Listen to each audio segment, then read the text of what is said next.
دوستو پاکستان میں ایک واحد قوم وہ ہے جس سے مردم شماری کی کمپین کروا لو، الیکشن کمپین کروا لو یا بھل صفائی کروا لو، یہ بالکل خاموش رہے گی، یہ کچھ بھی نہیں کہے گی۔ اور 2-3 دن پہلے ہر جگہ ہر وقت ہر بندہ 2 سوال کر رہا ہے ایک دوسرے سے۔ پتہ ہے کون سا سوال ہے؟ پہلا سوال ماسٹراں دا استاداں دا کی رول ہے، دوسرا سوال استاداں تے ماسٹراں دا کی بنیا ہے۔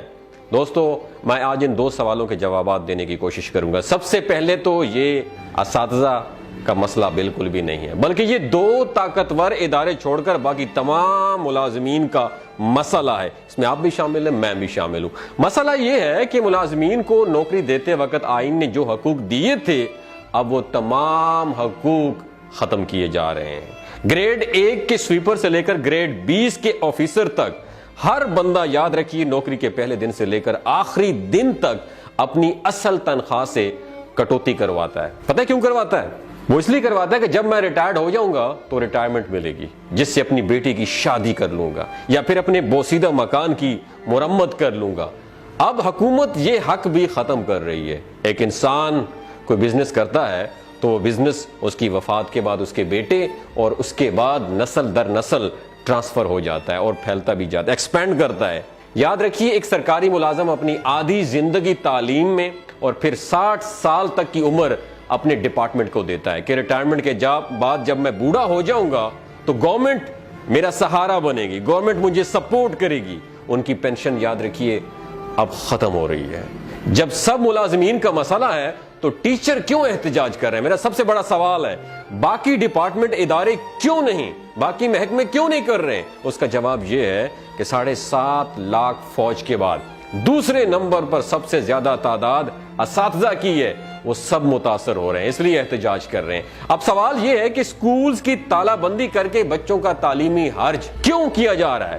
اس سوال کا جواب یہ ہے کہ جب کسی نشئی کو نشہ پورا کرنے کے لیے پیسے نہیں ملتے تو آپ جانتے ہیں وہ کیا کرتا ہے؟ وہ گھر کی ساری چیزیں بیچنا شروع کر دیتا ہے۔ ایسا ہی معاہدہ سیاسی جماعتوں نے IMF سے کیا ہے کہ کون سا معاہدے کیے ہیں کہ قومی اثاثہ جات اور ادارے بیچ کر ڈالر ادھار لیں گے اور پھر لوٹ کر باہر ملک بھاگ جائیں گے ہم لوگ۔ سرکاری اسکولوں میں صرف سفید پوش لوگوں کے بچے پڑھتے ہیں، یاد رکھیے گا۔ جن کے پاس ضرورت سے تھوڑی سی بھی زیادہ آمدن ہوتی ہے وہ اپنے بچے مقامی پرائیویٹ اداروں میں لے جاتے ہیں، اور اگر حالات اچھے ہوں تو ضلع ڈسٹرکٹ کے بہترین پرائیویٹ اداروں میں لے جاتے ہیں، جہاں کی داخلہ فیس کم از کم 10,000 سے لے کر 30,000 تک ہوتی ہے۔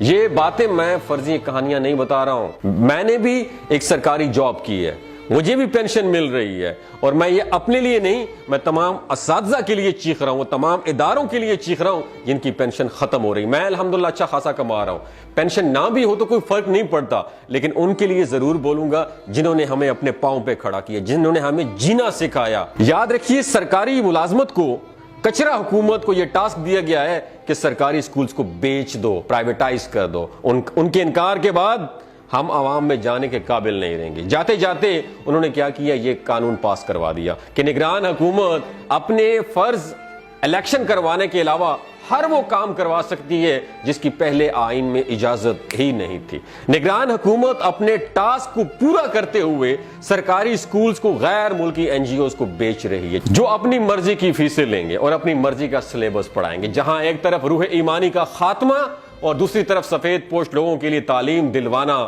ناممکن ہو جائے گا۔ اس طرح کی بھیڑ بکریوں اور ان پڑھ طبقے کو بے وقوف بنانا آسان ہوگا، جیسا کہ پچھلے 76 برس سے ہمارے ساتھ ہو رہا ہے۔ تو پھر احتجاج کس کو کرنا چاہیے؟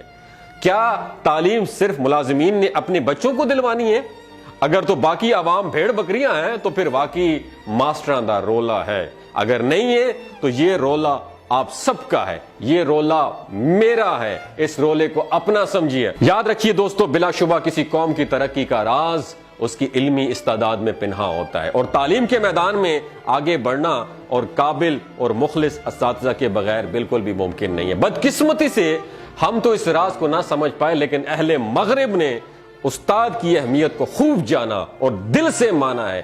اس کی ایک خوبصورت اور اچھی مثال میں آپ کے سامنے پیش کرنا چاہتا ہوں جو کہ مشہور دانشور میرے استاد محترم اشفاق احمد نے بتائی تھی۔ وہ بتاتے ہیں کہ جب میں اٹلی کے شہر روم میں مقیم تھا تو ایک بار اپنے جرمانہ بر وقت ادا نہ کرنے پر مجھے مجسٹریٹ کی عدالت میں پیش ہونا پڑا۔ جب جج نے مجھ سے پوچھا کہ جرمانے کی ادائیگی میں تاخیر کیوں کی تو وہ کہتے ہیں کہ میں نے بتایا کہ آئی ایم اے ٹیچر، میں ٹیچر ہوں اور کچھ دنوں سے مصروف تھا اس لیے جرمانہ ادا نہیں کر پایا۔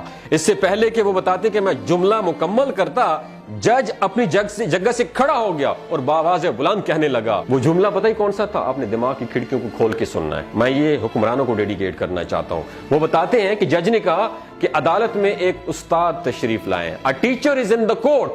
یہ سنتے ہی عدالت میں موجود سب لوگ اپنی نشستوں سے کھڑے ہو گئے۔